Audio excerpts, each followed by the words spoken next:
नमस्कार साथियों, अगर आपके पास भी राशन कार्ड है तो आज की वीडियो आप सभी के लिए काफ़ी ज़्यादा महत्वपूर्ण साबित होने वाली है, क्योंकि सरकार के नए फैसले ने सभी राशन कार्ड धारकों को परेशानी में डाला है। जी हाँ साथियों, अब आपका भी राशन कार्ड बंद हो सकता है या फिर आपके आस पड़ोस कोई ऐसा व्यक्ति जिसके पास राशन कार्ड है तो उसके साथ भी इस वीडियो को शेयर करिए। कौन सी परिस्थितियाँ ऐसी हैं जो आपका राशन कार्ड अब बंद हो सकता है, तो उसके बारे में आज हम इस वीडियो में आपको जानकारी देंगे और समय रहते जो भी काम मैं आपको बताऊँ उसको आप कर लेंगे तो आपका राशन कार्ड बच सकता है। पूरी जानकारी आपको इस वीडियो में मिलेगी। तो चलिए बिना किसी देरी के अपनी इस वीडियो को स्टार्ट करते हैं। तो यहाँ पर आप लोग को लेकर के आ चुके हैं सीधे अपने मोबाइल फ़ोन की स्क्रीन पर, और यहाँ पर आप लोग पढ़ सकते हो, क्लियर लिखा हुआ है, भारत में राशन कार्ड सिर्फ एक दस्तावेज नहीं बल्कि गरीब व मध्यम वर्ग के करोड़ों परिवारों के लिए जीवन रेखा होती है। इसके माध्यम से सरकार प्रधानमंत्री गरीब कल्याण अन्न योजना, यानी कि जो अन्न योजना होती है, खाद्यान्न जो होता है, उसके तहत जैसी योजनाओं के अंतर्गत मुफ्त या सस्ती दर पर आपको अनाज जो है उपलब्ध कराती है। भारत में लगभग 80 करोड़ नागरिकों के पास राशन कार्ड है, जिनके खाद्य सुरक्षा की जिम्मेदारी सरकार ने उठाई है। यानी पूरे देश में लगभग 80 करोड़ जो है नागरिक ऐसे हैं जिनके पास राशन कार्ड है और वे राशन कार्ड के थ्रू फ्री राशन का लाभ लेते हैं। लेकिन ये जो फैसला है गवर्नमेंट का, इसके थ्रू आपका राशन कार्ड जो है मुसीबत में पड़ सकता है और वो बंद हो सकता है। तो आइए इस वीडियो में जानते हैं कौन सी ऐसी चीज़ें हैं जिस वजह से आपका राशन कार्ड बंद हो सकता है। यहाँ पर आपको हम दिखा दें हाल ही की स्थिति, यानी राशन कार्ड फिर से बंद क्यों हो रहे हैं। और आपकी जानकारी के लिए बता दें कि अभी लगभग पूरे देश में लगभग 5.75 करोड़, यानी कि 5.5 करोड़ 75 लाख नागरिक ऐसे हैं, यानी कि लगभग 6 करोड़ के आसपास राशन कार्ड जो है वो रद्द भी किए जा चुके हैं। क्या गलती इन्होंने की थी जो राशन कार्ड रद्द हुए, कहीं आप भी वही गलती तो नहीं कर रहे हो? तो इसमें थोड़ी सी जानकारी है, उसको समझ लीजिए। देखिए 2024-25 में खबरों और सरकारी आंकड़ों के अनुसार हाल के महीनों में बड़ी संख्या में राशन कार्ड रद्द हुए हैं, यानी कि कैंसिल हुए हैं। अनुमानित है लगभग 6 करोड़ राशन कार्ड रद्द किए जा चुके हैं, जिसमें बिहार, झारखंड, यूपी, एमपी, राजस्थान जैसे अन्य राज्यों के लाखों लोग, करोड़ों लोग प्रभावित हुए हैं।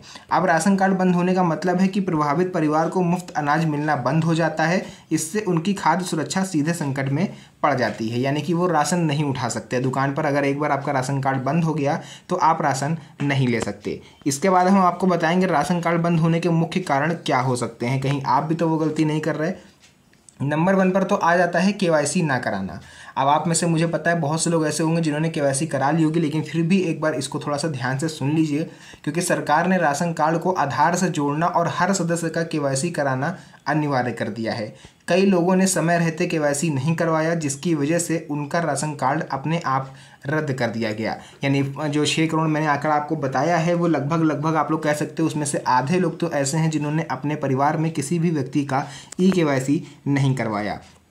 जिन परिवारों का केवाईसी अधूरा है उनके परिवार के सदस्य का नाम राशन कार्ड में बना रह सकता है, लेकिन जब तक केवाईसी नहीं होगा उस सदस्य को राशन नहीं मिलेगा। यानी कि अगर आपके जो फैमिली मेम्बर्स हैं वो टोटल हैं 4, यानी कि आपके राशन कार्ड पर जो नाम चढ़े हैं वो 4 हैं, और घर के मुखिया का जो है केवाईसी मैंडेटरी है, अगर वो हुआ है, यानी कि लगभग मान लेते हैं इसमें से आपके 2 लोगों का केवाईसी कंप्लीट है और 2 लोगों का केवाईसी नहीं है, तो इस केस में आप लोग को राशन तो मिलेगा लेकिन केवल 2 लोगों का मिलेगा, अन्य 2 लोगों का राशन आपको नहीं मिलेगा। यदि अधिकांश सदस्यों ने केवाईसी करवा लिया है तो उनका राशन कार्ड जारी रहता है, सिर्फ उनका केवाईसी बाकी है, उनका राशन बंद होगा। यानी जिन लोगों ने केवाईसी नहीं कराई उनका राशन बंद होगा। लेकिन इतना ही नहीं, इसके और भी कारण हैं। मृत्यु एवं आगजन ना होना, यानी कि मृत्यु का आप लोगों ने अपडेटन नहीं करवाया। कुछ सदस्य जिनकी मृत्यु हो चुकी होती है, आपके फैमिली में ही कई लोग ऐसे होंगे जिनकी जो है मृत्यु हो चुकी होगी हाल ही में, या फिर 2 साल पहले, 3 साल पहले, या फिर हो सकता है कि आपके घर में आपकी लड़की हो, उसकी शादी हो गई हो, या फिर आपका बेटा हो, उसकी शादी करके आप बहू को घर ले आए हो। तो हो सकता है मेंबर बढ़े भी हों और घटे भी हों, तो उनका नाम अब तक राशन कार्ड पर अगर आपका कायम है तो अब ऐसे नामों को हटाया जा रहा है। यानी कि जिनकी मृत्यु हो गई है, आपके घर से जो मेंबर कम हुए हैं उनका नाम आपके राशन कार्ड से हटाया जाएगा, और जो मेंबर ऐड हुए हैं आपके घर में उनका नाम आपको जुड़वाना पड़ेगा साइबर कैफ़े पर जाके। मौत का प्रमाण नहीं मिलने और घर वालों द्वारा अपडेट ना करने पर भी राशन कार्ड फंस सकता है। यानी कि अगर किसी की मृत्यु हो गई है तो आपको उसका डेथ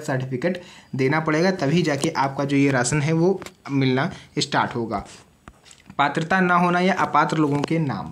अब देखिए, जिन लोगों के पास 4 पहिया वाहन यानी कि 4 व्हीलर गाड़ी है, कार वगैरह, या फिर पक्का मकान है, आयकर दाखिल वो लोग करते हैं यानी ITR फाइल करते हैं, GST पंजीकरण उनका हुआ है, या सरकारी नौकरी में है, तो वे सरकारी मापदंडों के अनुसार पात्र नहीं हैं, फिर भी उनके नाम से राशन कार्ड बनाए गए थे, तो ऐसे लोगों का भी राशन कार्ड अब नाम कटेगा और उनका राशन कार्ड बंद होगा। अब ऐसे सभी अपात्र व्यक्तियों को राशन कार्ड जो है उनके रद्द किए जाएंगे यानी कि इनएक्टिव किए जाएंगे। फर्जी सदस्य या गलत नाम जोड़ना। कई परिवारों ने झूठे या फर्जी नाम जोड़कर राशन का अनुचित लाभ उठाया। अब सरकार बायोमेट्रिक वेरिफिकेशन से ऐसे नाम निकाल रही है, यानी कि कई लोग क्या करते थे, जैसे कि आपके घर में 3 मेंबर हैं, आपने जो भी आपकी रिश्तेदारी वगैरह में है वो लोग राशन नहीं लेते हैं, तो आपने उनका नाम जुड़वा लिया, और ऐसे हो गए आपके मेंबर 3 ही हैं लेकिन आपने 3-4 लोगों का और नाम जुड़वा लिया, टोटल 6-7 लोगों का आप राशन उठा रहे हो। तो ऐसे लोगों पर भी सरकार की नज़र है और वे ज़रूरत पड़ने पर सत्यापन भी कराएगी, और अगर आप पकड़े जाते हो आपने ऐसा कुछ किया है तो आपसे राशन की वसूली भी की जा सकती है, आपको पैसे देने पड़ सकते हैं बाजार के रेट पर। लंबे समय तक राशन ना उठाना।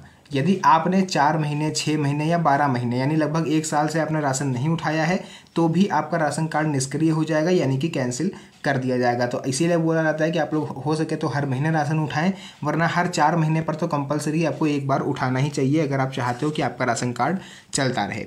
उसके बाद KYC प्रक्रिया और इसकी अनिवार्यता। राशन कार्ड से जुड़े प्रत्येक सदस्य की KYC कराने के 2 रास्ते होते हैं। पहला, आप मोबाइल OTP के द्वारा घर बैठे करा सकते हो। दूसरा, आप अपने नज़दीकी राशन डीलर के पास जाकर वेरिफिकेशन यानी बायोमेट्रिक द्वारा आप अपना EKYC करा सकते हो। यदि डीलर सहयोग नहीं कर रहा है यानी कि जो राशन कार्ड देता है, राशन देता है राशन कार्ड डीलर, वो सहयोग नहीं कर रहा है यानी आपकी KYC नहीं कर रहा है या आपसे पैसे मांगता है, तो आप सरकारी 1 नेशन 1 राशन कार्ड सुविधा का लाभ उठाकर किसी अन्य डीलर से भी राशन ले सकते हो या फिर KYC करवा सकते हो। कोई ज़रूरी नहीं कि जहाँ से आप राशन लेते हो आप वही आपको KYC करेगा, आप पूरे देश में कहीं पर भी जाके अपना EKYC राशन कार्ड डीलर के पास करा सकते हो। उसके बाद देखिए, सरकार ने 31 जुलाई 2025 तक EKYC कराने की अंतिम तिथि घोषित की है। उसके बाद बिना KYC वाले नाम या राशन कार्ड जो है वो अपने आप कैंसिल हो जाएंगे। 5वां पॉइंट आ जाता है पात्रता और अपात्रता। किसका राशन कार्ड बचेगा और राशन कार्ड कैंसिल होगा। देखिए, पात्र व्यक्ति कौन है? जिनकी वार्षिक आय सरकारी सीमा से नीचे है। मजदूर, गरीब, असंगठित श्रमिक, निम्न आय वर्ग वाले लोग पात्र हैं। अब बात करते हैं अपात्र कौन है। देखिए, अपात्र वो व्यक्ति है जो ITR फाइल करते हैं यानी इनकम टैक्स वगैरह देते हैं, ये जिनके पास 4 व्हीलर गाड़ी है, सरकारी नौकरी वाले हैं, जिनका अपना पक्का मकान है, ये केवल कुछ राज्यों में है। ऐसे लोगों के नाम से यदि राशन कार्ड बना है तो उसे रद्द किया जा सकता है। देखिए, ये जो अपना अगर आपके पास पक्का मकान है तो ये हर राज्य में लागू नहीं है, लेकिन कुछ राज्य ऐसे हैं जिन अगर आपके पास पक्का मकान है तो वो आपको राशन नहीं देते। राशन कार्ड और KYC की जटिलताएं। देखिए, किसी परिवार में यदि 10 सदस्य हैं और उनमें से 7 का EKYC हो गया है या 3 का नहीं हुआ तो केवल उन्हीं 3 लोगों का राशन बंद होगा। पूरा राशन कार्ड रद्द नहीं होगा जब तक सभी KYC अधूरी ना हो, यानी कि अगर घर के मुखिया का अधूरा है तो फिर सबका कैंसिल हो जाएगा। यदि सभी का KYC नहीं हुआ तब भी पूरा राशन कार्ड आपका बंद होगा। राशन वितरण में नए सरकारी नियम, ये क्या आते हैं? देखिए, 1 नेशन 1 राशन कार्ड सिस्टम लागू किया गया है, यानी अब आप कहीं भी किसी भी डीलर से राशन उठा सकते हो। यानी कि पहले क्या होता था कि अगर आप कमाने शहर चले गए हो तो आपको राशन लेने गाँव आना पड़ता था, अधिकतर लोग इसी वजह से अपना राशन छोड़ देते थे। तो अब आप अगर शहर में भी हो तो भी आप अपने राशन कार्ड के थ्रू किसी भी डीलर से राशन ले सकते हो। अगर अपने क्षेत्र का डीलर आपका बदमाशी कर रहा है यानी आपको राशन नहीं दे रहा है, बदतमीजी कर रहा है, आपको टरका रहा है, या राशन ठीक से नहीं दे रहा है यानी काट के दे रहा है कि अगर भैया आपका दूसरी दुकान का है तो हम दे तो देंगे लेकिन 3-4 किलो कटेगा, अगर ये सब चीज़ें आपसे करता है तो दूसरे नज़दीकी डीलर से भी अपने आधार नंबर और फिंगरप्रिंट के जरिए आप राशन ले सकते हो और या फिर उसकी कंप्लेन आप कर सकते हो। इससे झूठा राशन वितरण, भ्रष्टाचार और सरकारी धन की बर्बादी पर अंकुश लगेगा। अगर आप बिहार के हैं तो बिहार राज्य के किसी भी ज़िले से राशन उठा सकते हो, झारखंड है तो पूरे झारखंड के किसी भी ज़िले से आप राशन उठा सकते हो किसी भी, और उसके बाद अगर आप यूपी से हो तो यूपी में भी आप किसी भी ज़िले से राशन उठा सकते हो। आप सीतापुर के हो, लखनऊ के हो, कहीं के भी अगर आप हो तो आप राशन उठा सकते हो। तो ये चीज़ें पूरी क्लियर हो गई हैं। बाकी अगर आपको कोई और चीज़ हो, आपके मन में कोई डाउट हो तो आप मेरे से कमेंट सेक्शन में पूछ सकते हो, उसका रिप्लाई मैं आपको दे दूँगा। तो मिलते हैं आप सभी से नेक्स्ट वीडियो में एक और अच्छी इंटरेस्टिंग मज़ेदार वीडियो के साथ। तब तक के लिए धन्यवाद। जय हिंद।